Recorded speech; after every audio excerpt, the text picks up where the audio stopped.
Hi, welcome back to the Computer Learning Channel. Today we are going to connect your laptop or PC to a Cisco device, whether it is a router or a switch, via a console cable. Our objective is to connect to those devices so we can get access to the iOS command line interface to configure, update, or troubleshoot them as needed. If that Cisco appliance is an off-site device and is configured correctly, you should be able to use a program like Telnet or SSH to remotely connect to it. But for this video and today's discussion, I'm going to assume that it is a local device.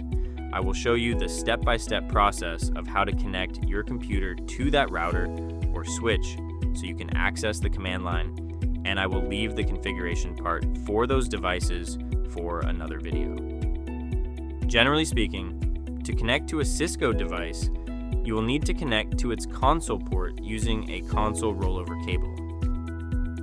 Most recently manufactured Cisco devices have two console ports on them, one mini USB port and one RJ45 port, as shown in the diagram displayed on the screen, and they are labeled in blue. The location of the ports on those network devices varies depending on the form factor.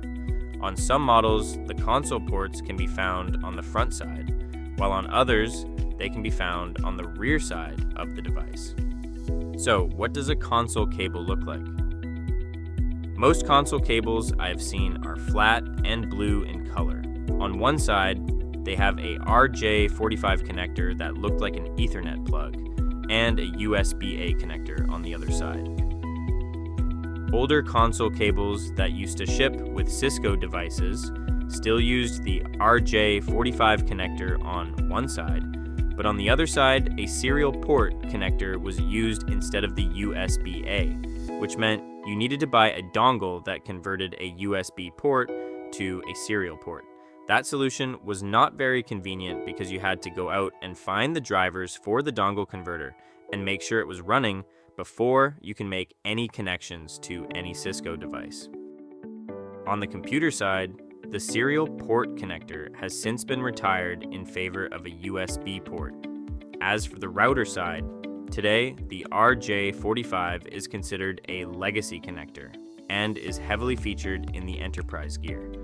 Those devices have implemented a dual console port configuration, adding a second more mainstream port like the USB Mini or USB-C, while many modern, smaller, or specialized devices like the Catalyst, Meraki, or small business models have shifted to a USB-only console port configuration, specifically to the USB Type-C or Mini-B. So, let's get started and plug the RJ45 connector to the console port of the router, or switch, and plug the USB side of the console cable into your laptop or computer. Go back to your computer and in your Windows search bar, type Device Manager, and click on the Manager app icon. In the device tree, go down until you find the COM ports tab. Make sure that the tab is expanded by double-clicking on it. Take note of which COM port the USB serial console cable is using. In our case, we are using COM port 5. I am assuming that you already have PuTTY downloaded and installed on your computer. If not, it is free and the download link is listed below. Once downloaded, go ahead and run the application. In the category tree on the left tab group, go down to the connection tab and make sure it is expanded. And then click on the serial tab. On the right tab group, make sure that the Connect To field reflects the COM port you previously retrieved from the Device Manager panel. In my case, COM 5. The serial line section of that tab should be configured as follows. Speed set to 9600, data bits to 8, stop bits to 1, parity set to none, and flow control set to X on, X off. Back on the left pan group, click on Session. Make sure that the connection type is set to serial. And on the drop box to the far right of the main PuTTY screen, make sure that the connection type is set to Telnet. In the saved session box, you can type in the profile name and save it if you like. That way you don't have to type in all the info every time you need that profile. Configuration should be done, so go ahead and click on the open button. A black box should pop up, and then hit enter 3 times and the command line prompt should appear, meaning we had successfully established a connection to the Cisco router. We are done, but before I leave, I would like to give an honorable mention and a side note about a port that we did not speak about yet, the auxiliary port.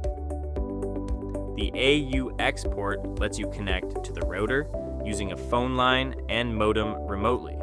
It was used more frequently in the past before the internet was wildly available. It's a backup way to access the router if the main network connection is down or not working.